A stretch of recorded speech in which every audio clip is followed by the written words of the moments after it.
اعوذ باللہ من الشیطان الرجیم بسم اللہ الرحمن الرحیم۔ رسول اللہ صلی اللہ علیہ وسلم نے غصے کا علاج بھی بتایا ہے کہ جب بندے کو غصہ آ جائے تو کیا کرنا چاہیے اور کیا پڑھنا چاہیے۔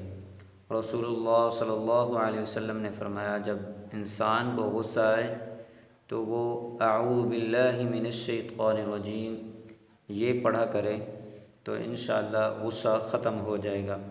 دوسری حدیث میں آتا ہے، سیدنا ابن عباس رضی اللہ عنہ فرماتے ہیں کہ رسول اللہ صلی اللہ علیہ وسلم نے فرمایا جب تم میں سے کسی کو غصہ آئے تو وہ خاموش ہو جائے۔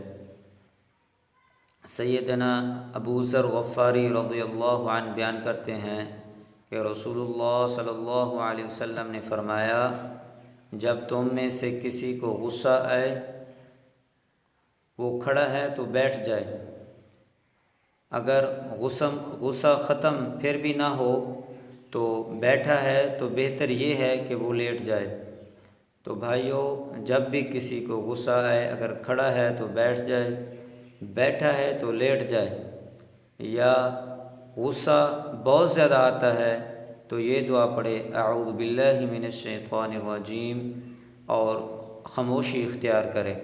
اللہ تعالی ہمیں دین اسلام پر عمل کرنے کی توفیق عطا فرمائے۔ السلام علیکم ورحمۃ اللہ وبرکاتہ۔